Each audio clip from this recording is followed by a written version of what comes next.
Welcome back to another edition of our Behavior Talks. We're continuing with the last talk that we had, which is about non-contingent teaching. Since last time, most of the talk was kind of like laying the history and all of that stuff. We actually squeezed in just like the non-contingent teaching at the very tail end of our talk. Today is going to be really dedicated to non-contingent teaching. Why? Because for us, we actually use it quite a bit. Like this has become more of our primary method of teaching. We're going to recap a little bit so that everyone kind of understands the basis for our talk today.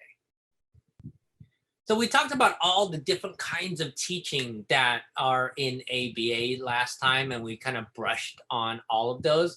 But the two primary ones that we ourselves use are going to be discrete child teaching and non-contingent teaching. So discrete child teaching is much more, has a long history attached to it, okay? And what happens is that it's based off of operant conditioning principles, which is that the child learns through the consequences of the actions. Non-contingent teaching is more of an in-house developed teaching strategy that, when we talked about the last time, was really discovered by accident, but we found it to be an incredible method of teaching that is so much faster in terms of the child learning material. So non-contingent teaching, unlike discrete child, is not based on the consequences of what happens. It relies on the associations that are made from one item to another. So just to refresh everyone's memory about how we run a non-contingent teaching So for ourselves, we limit the number of items that we're teaching to 10, because in all of our experience, that seems to be just the right amount of items to be working on, you know? Any more than that, it seems like it's a little bit too much. Any less than that, it just didn't seem like it was enough. So 10 for us has always been the right kind of number of items to target at any particular time. Then what we do is whatever item that we're teaching the child, we just hold it up and we wait. And we're going to wait very patiently. We're not going to do anything to tell the child like I'm impatient. I'm not going to clear my throat. I'm not going to tap the item. I'm not going to try to turn the child's head. I'm not trying to move the child so that they're looking at this item. I'm just holding it up and I'm waiting for the child to look at this item. The child tries to get up. I put him back in the seat, and this is right back where it was. The child tries to entertain themselves by looking at their fingers or doing something else. You put their fingers down, and then this goes back up again. The beginning of this process is going to be the hardest process because both you are not going to be familiar with it or comfortable with it, and neither is the child.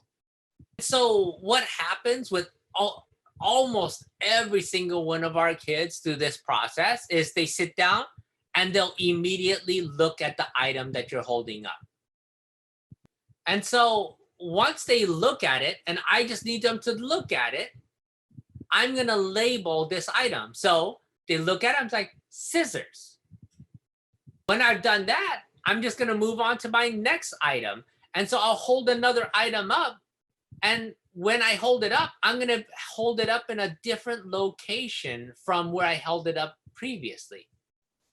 Now, the reason why we do this is that we always want the child to be an active learner, meaning like, oh, they're always doing something to participate in the learning.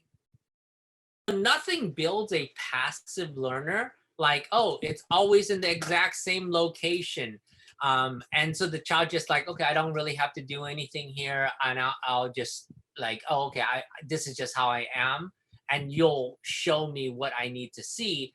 As opposed to when you move things around, the child has to stay active and paying attention to where the items are. So that's what you're gonna do for all 10 items, is that you're gonna show it to the child's gonna look at it, you're gonna label it, you move on to the next item, you move that item, and you're constantly moving that item around until you get through all 10 items. So as we practice this, and we practice this about once every hour, the child starts to begin copying the labels that we provide the child. For some kids, they'll learn it so fast that they're going to try to cut us off before we label it. So we'll hold it up, they'll look, and before we even have a chance to say scissors, they're already starting to say scissors. And that is our ideal situation. And that's how we know, like, oh, the child knows it. And then we can start to look to check to make sure that they can do the same thing under demand conditions. So once I am able to hold something up and the child's able to label it, then I'm going to check that the child can do this under demand conditions. So how I'm going to do that is I'm going to go, what is it? And if they can say scissors under those conditions, now I know you've learned this item. And then I can take this item out of the non-contingent teaching and put a new item that I want in there for them to learn. At the same time, we'll check whether they know things receptively as well. So remember, receptive is about understanding the language, and expressive is about being able to produce the language. So in the example I just gave, I'm showing how to check that the child has the expressive component. When I want to check things receptively, what I'll do is I'll put a number of items on the table, and then I'll either ask the child to touch scissors or point to scissors, or in some way give me the scissors so that they can show me that they understand what scissors are.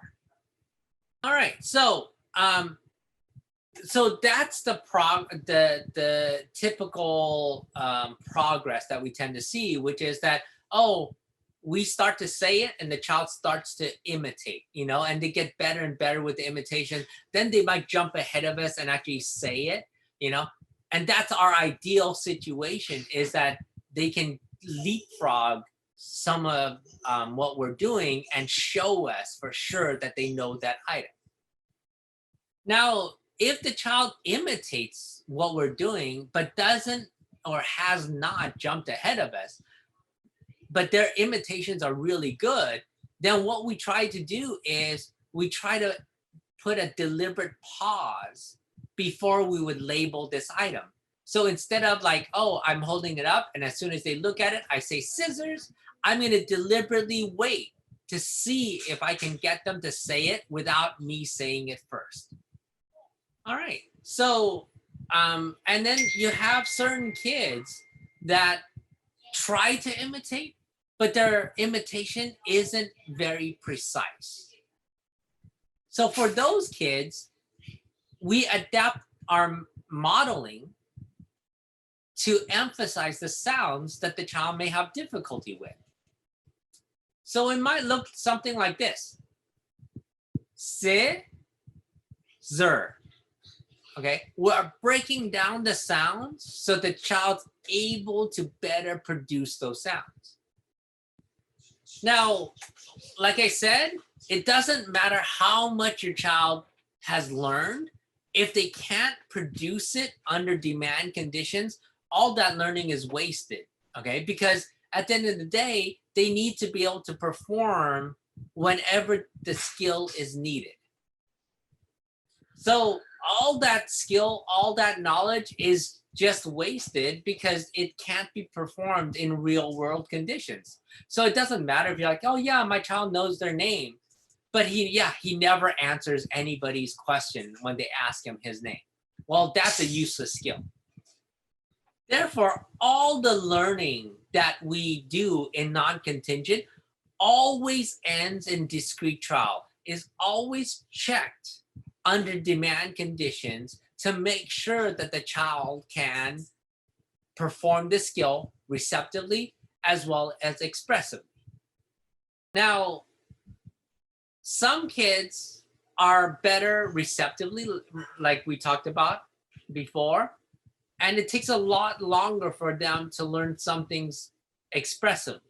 So for us, for those kids that the verbals don't catch up or their vocals are delayed, what we do is, like, after a certain amount of going through the non-contingent teaching process, we just check receptively if they have the skill. So we'll have a bunch of items in front of them, and then all the things that we're teaching was a touch scissors, touch pen, and we're going to confirm that they actually know it, even though they can't necessarily say it. We're going to check their receptive understanding of it. And if they do understand it receptively, then we'll take those out and introduce some new items in, because what we want to be able to do is we want to expand their vocabulary receptively as fast as we can do it. And then we'll just work on their expressive component as the expressive side develops. Now, because we've had so much experience using non-contingent, we've actually played around with the methodology, like, oh, what if we do this with it? What if we did that with it? And we found that there's just like a lot of different ways for us to actually utilize this teaching methodology. 아, 심심해. 아우, 심심해. 그렇지. 잘했어. 아, 기분 좋아. 아, 기분 좋아. 그렇지.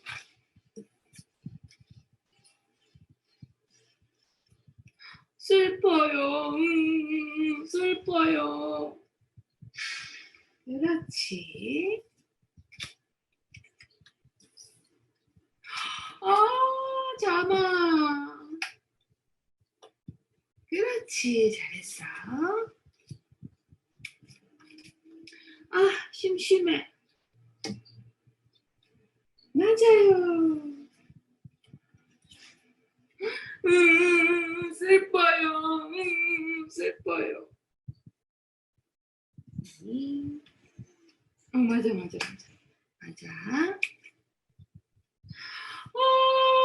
잠아. 대단해요, 언니. 아, 기분 좋아. 아, 기분 좋아. 아, 기분 좋아. 하하하, 기분 좋아. 그렇지. 잠아. 대단해요. 슬퍼요. 맞아요. 아, 심심해.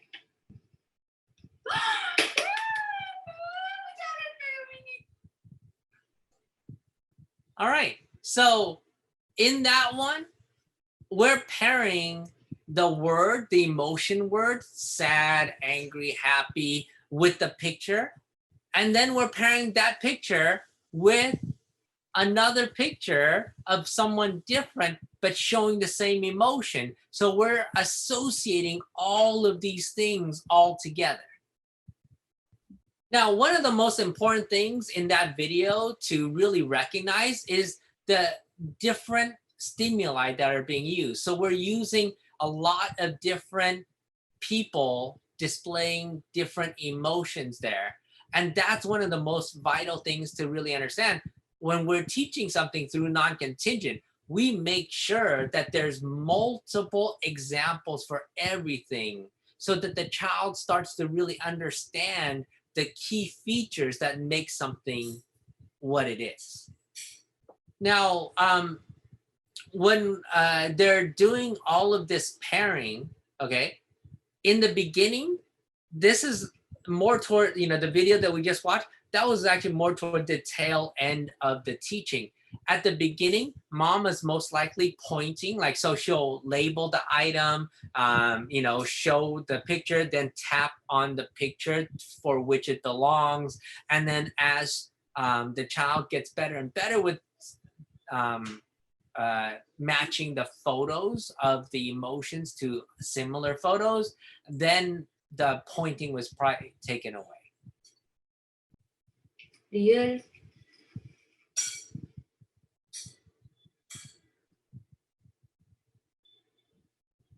리을 봐봐. 여기서 딱 멈춰. 다시 써봐. 리을 리을 여기까지 와야지. 잘 봐. 리을 해봐.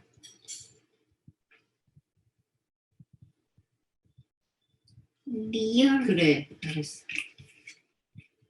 키응 여기서 히응 키읔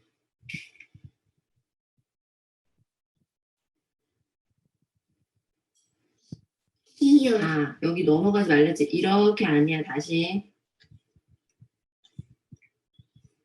여기까지. 다시 해봐. 히응 여기까지 와야지. 다시 해. 히응 그래 잘했어. 그렇게 하는 거야. 키읔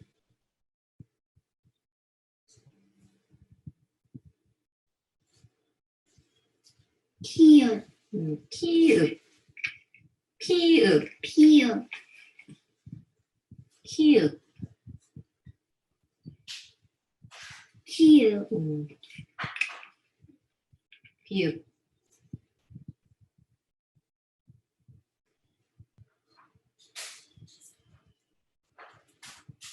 비유 이응 이응 비급 기급 이응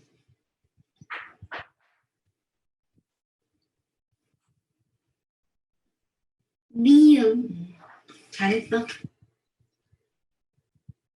All right, so in that example, we're pairing the sound of that word to the actual written word. And we're pairing the stroke order with that particular word. So mom most likely in the beginning, and you saw some of it in this video, which is grab his hand and help him produce the right strokes on there. And as he demonstrated more and more success, then she was able to get rid of that prompting. So for some of them, she would let him try it on his own. And then other ones, she didn't even let him try because she knew he still needed support and help on those ones. 콘 콩 그렇지. 팝 콩 아니 콩 그렇지. 잘했어.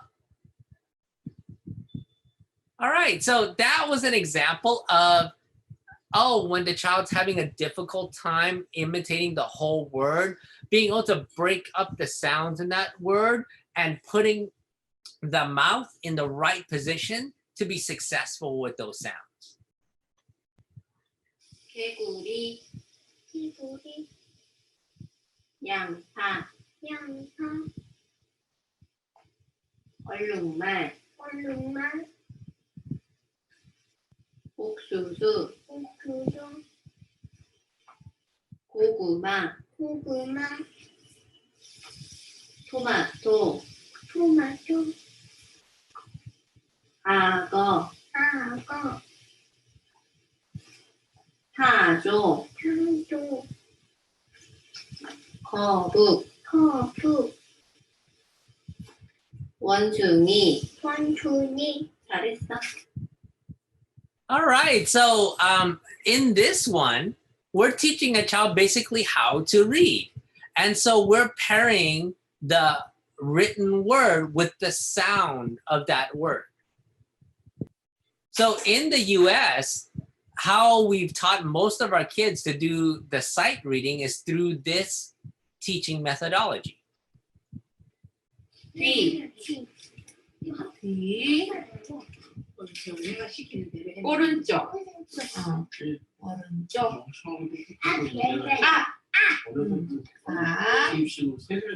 왼쪽. 똑같이 해. 오른쪽.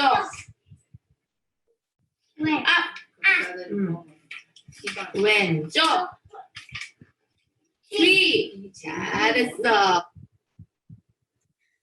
All right, so in this one, we're pairing the word to the written word, right? Like, so we're pairing that location to the written word that we're showing the child. Then the child's matching that written word to the written word that's around them. And the last thing is they're pairing that written word to the location where it's around them. So hopefully all those examples were really helpful for you to kind of understand how we go about the non-contingent teaching. There's not like, oh, this ironclad, oh, this is the only way to do it. The whole thing is like, oh, non-contingent teaching is predicated on pairing, predicated on making associations. All right, so that's kind of the framework for how we actually go about doing it. So let's talk a little bit about why we think it actually works. Now, the funny thing about non-contingent teaching is that it's actually kind of misnamed, right? Like, because there is actually a contingency in this teaching, even though we call it non-contingent teaching. So the one contingency is the child has to look at this item before I even start the process. So that's why it's kind of misnamed, because there's not no contingencies, there's only one contingency. But I thought it sounded better to say non-contingent teaching.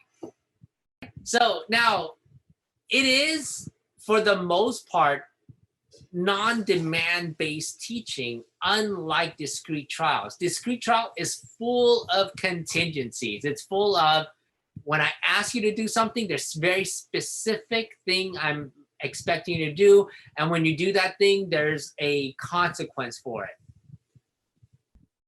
So when people are teaching in discrete trial, because discrete trial is based on all of these demands, all of these contingencies, the child has a lot of different ways to fight you on those contingencies.